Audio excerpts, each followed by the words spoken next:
Alors, vas-y, hein, passe les pages. Donc l'idée, c'est de parler un peu de la chaux et de faire un zoom sur la chaux utilisée comme procédé hygiénisant. Donc vas-y, tu passes. Vas-y, suivant. Alors, moi je suis... Non, juste avant. Celle où il y a le cycle. Voilà.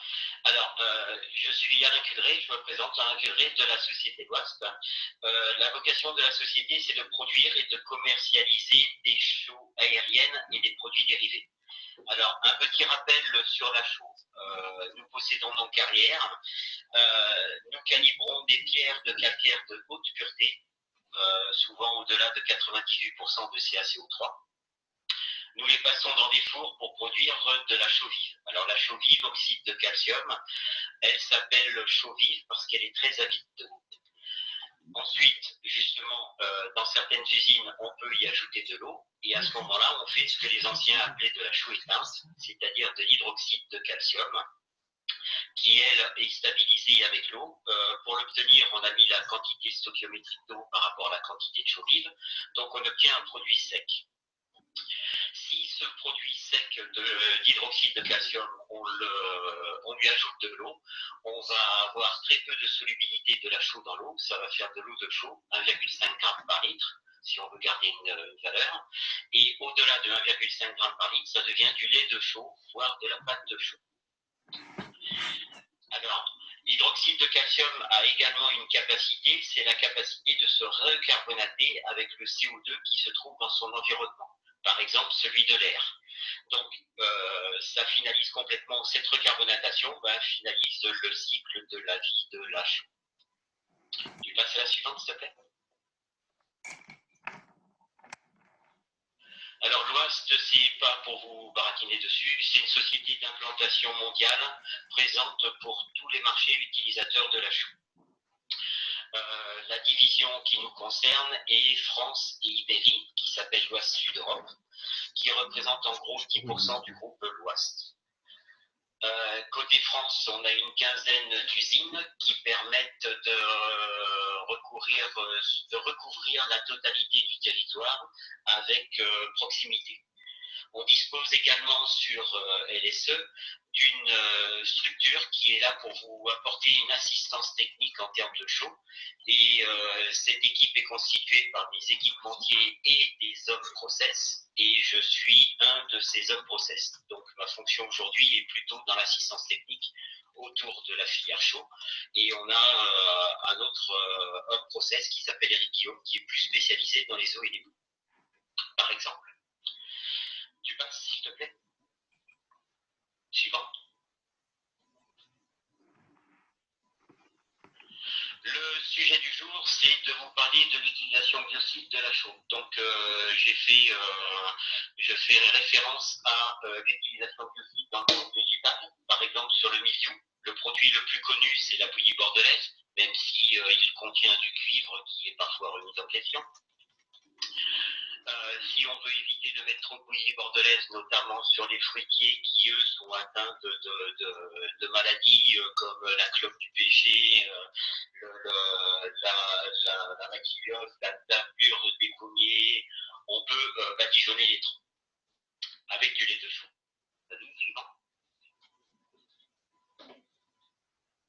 Dans le monde animal, on utilise la chaux pour faire de la désinfection des bâtiments, des sols et des murs, ou des litières au niveau des élevages, que les élevages soient pour volailles, bovins, etc. À ce sujet, les chaux vives et les chaux éteintes ont obtenu l'approbation en tant que substance biocide. Ensuite, on utilise également la chaux pour une utilisation qui est beaucoup plus virucide. Alors c'est ce qui a été fait au niveau de la grippe aviaire et de la peste porcine africaine. Donc il y a eu des élaborations, il y a eu des guides de bonnes pratiques qui ont fait état des endroits où on pouvait utiliser la chaux avec son action virucide contre ces virus-là, avec des dosages et des applications particulières qui font appel au pH et à la température. Ensuite, plus particulièrement sur les boues. Avec l'Union des producteurs de chaux, nous avons monté une norme qui concerne les boues urbaines qui sont conditionnées avec du chlorure ferrique et du lait de chaux. L'idée, c'est d'obtenir un pH qui soit supérieur à 12, voire au moins supérieur à 11,5 sur les produits finis, pour assurer la stabilité biologique. Comme les boues sont elles également tracées en termes des seuils DM et COD, on arrive à avoir des produits qui sont à épandre, bien sûr en fonction de la qualité du sol, de la qualité des en fertilisants, en pH et également des besoins des cultures. À ce sujet-là, on peut noter aussi que l'évaluation des risques écotoxicologiques sur l'écosystème terrestre est également disponible, notamment sur le site de Huchou. Suivant. Alors, comme le titre concerne quand même la destruction chimique, juste un petit slide pour rappeler les propriétés chimiques qu'apporte la chaux. Alors la chaux, c'est bien sûr quelque chose qui apporte du calcium, qui peut être un nutriment par rapport au sol. Et ensuite, le passage de chaux vive à chaux éteinte, c'est-à-dire l'hydratation de la chaux vive, apporte une chaux éteinte qui est l'adhésion hydroxyle qui amène un effet basique, avec un pH qui peut monter jusqu'à 12,4. Et puis, la réaction de chaux vive par rapport à la chaux éteinte est une réaction qui libère beaucoup de température.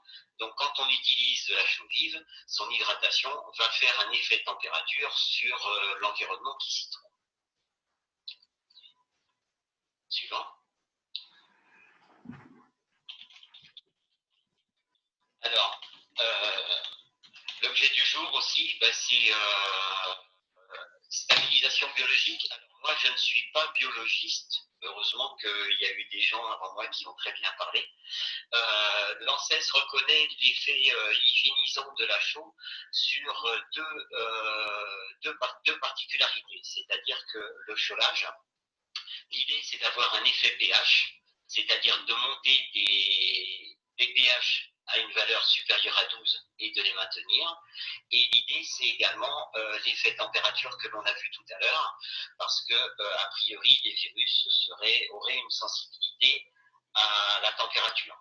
Après l'effet pH, la dame d'avant a dit que la sensibilité était pas forcément assurée entre des pH de 3 à 12. C'est aussi le pourquoi on se met plutôt sur des pH qui sont plus élevés. Alors, pour illustrer l'objet, je vous ai mis dans les... Vas-y, va dans le suivant, s'il te plaît.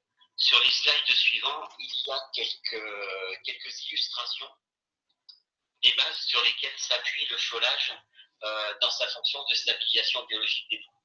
Alors, on a historiquement deux points d'hygiénisation.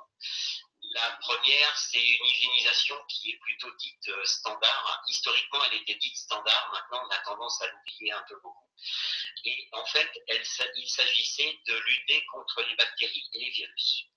Alors, ça veut dire que il faut absolument que là, vous avez la première courbe, c'est l'évolution du pH d'une boue urbaine, en particulier une boue liquide, elle est à 50 grammes par litre, et en fonction du taux de chaulage. Le temps pendant lequel la boue va rester à un pH 12 en fonction du taux de chaulage. Donc on s'aperçoit que si on est sur que la quantité de chaux que l'on apporte par rapport à la matière sèche de la boue va conditionner le temps pendant lequel le pH va résister et va se tenir à un pH de 12. Là, par exemple, sur le cas qui nous concerne, on s'aperçoit qu'avec 14-15% de chaux, on arrive à tenir une dizaine de jours dans une boue urbaine standard et qu'avec 30% de chaux, on arrive à tenir un petit mois, voire davantage. Alors le voire davantage va dépendre de la qualité de la boue au départ. C'est-à-dire que c'est l'excès de chaux par rapport à la quantité de chaux qu'il a fallu mettre pour monter la boue à un pH de 12 qui va faire la durabilité du pH 12 dans les boues. Donc ceci dit, pour arriver à détruire les bactéries et les virus, on utilise très souvent une hygiénisation standard, on pourrait dire une hygiénisation minimale, qui consiste à mélanger, à faire un mélange très homogène entre la chaux et la boue pour obtenir une bouche au lait qui soit un pH supérieur à 12. Donc je vous ai dit tout à l'heure, on va arriver vers les 12,4, des fois 12,4, des fois 12,5 en mode opératoire sur le terrain. Ensuite, on maintient le temps de contact pendant au moins 24 heures pour arriver à flinguer les salmonelles. Donc souvent, on joue sur quelque chose qui est de l'ordre de 48 heures. Et surtout, il faut qu'au bout des 48 heures, le pH soit maintenu à un pH de 12 pour arriver à ce que l'hygiénisation sur les bactéries et les virus soit reconnue. Suite à ce traitement un peu de base, il existe un traitement qui est plutôt hygiénisant poussé, qu'on va voir maintenant si tu passes la page suivante. Donc là, les intérêts, c'est que les courbes que j'ai présentées font souvent état de boues de stations d'épuration urbaines et françaises. Dans la liste des références qui sont ci-dessous, il est beaucoup question de boues qui ont été prises sur des sites français, ce qui est important parce que la quantité de chaux que l'on doit mettre pour monter à un pH 12 peut évoluer d'une station à une autre. Par contre, elle est relativement, il y a une valeur moyenne sur les boues françaises, en particulier les boues urbaines, surtout les boues urbaines. Alors, l'hygiénisation que l'on dit poussée, elle est pour arriver à choper les parasites, en particulier les œufs d'helminthe. Donc, les études montrent que si on ne considère que l'effet pH, les œufs d'helminthe vont être abattus, c'est le premier graphe, en particulier si c'est des œufs d'ascaris, vont être abattus lorsque on va avoir un pH de 12 pendant au moins 90 jours. Donc ça veut dire qu'il faut 3 mois à pH 12 et à 0 degré pour arriver à avoir la destruction que l'on veut sur les parasites, sur les œufs d'ascaris. Cette valeur va être donnée par avoir un taux de chôlage qui soit au moins de 30% de CaO par rapport à la matière sèche, si on veut avoir une durée du pH dans le temps. Après, une autre étude intéressante a été mise en état et en exergue. Elle joue non pas que sur le pH, mais sur l'effet conjugué du pH avec la température. C'est-à-dire qu'on fait comme pour l'hygiénisation standard, on part toujours sur un mélange des chaux qui amène à ce que la bouche au lait soit un pH supérieur à 12 et on maintient le pH à 12 pendant toute la durée du traitement.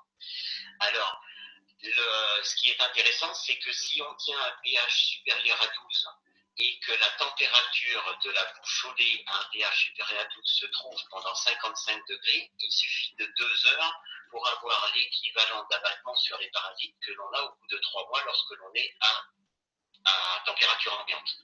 Et si on arrive à monter à 60 degrés, on le tient pendant 8 minutes. Pendant 8 minutes à 60 degrés, un pH de 12, on va avoir le même abattement.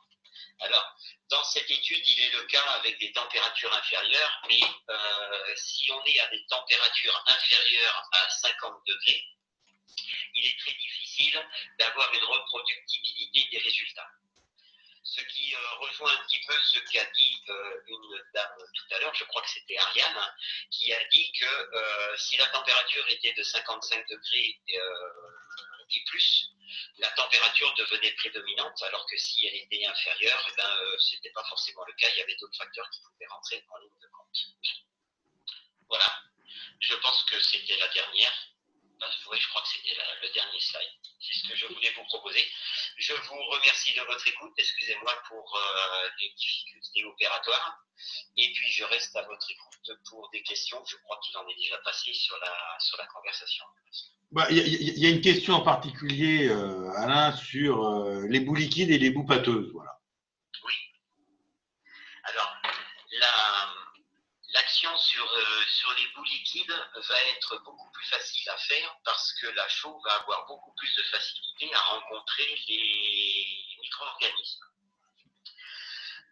Par contre, sur les boues liquides, il va être beaucoup plus difficile d'avoir un effet température. Donc, on va avoir seulement un effet pH. Et pour avoir l'effet pH sur les boues liquides, soit on peut y mélanger de la chaux en poudre, et ça va être difficile d'avoir une super bonne intégration de la chaux, soit on peut passer avec, par exemple, des produits comme du lait de chaux. Donc là, l'hygiénisation standard a été montrée comme étant inférieure. Là, on arrive à faire une hygiénisation standard bactérie-virus qui est plutôt dans la littérature de l'ordre de entre 24 et 48 heures. Et si on veut atteindre de façon un petit peu plus poussée, on rejoint les 10 jours que demande de l'ANSES pour avoir vraiment une hygiénisation poussée, même sur ce qui est sous forme d'œuf, si je veux dire, sur les verres. En fait. Très bien. Une autre petite question, fil planté de roseau. Est-ce que tu as des infos sur chaulage des bouts de fil planté de roseau? Je dirais que ça rejoint un peu le chaulage des bouts de lagune, je suppose. Donc, c'est des choses que l'on sait faire. Après, ça va dépendre dans quel état on peut sortir les bouts plantés de roseau, en fait, mais ce que j'ai raconté depuis tout à l'heure sur le chaulage des bouts, en termes laboratoires et en termes expérimentaux, ça marche pareil. Après, c'est qu'une histoire de mise en œuvre.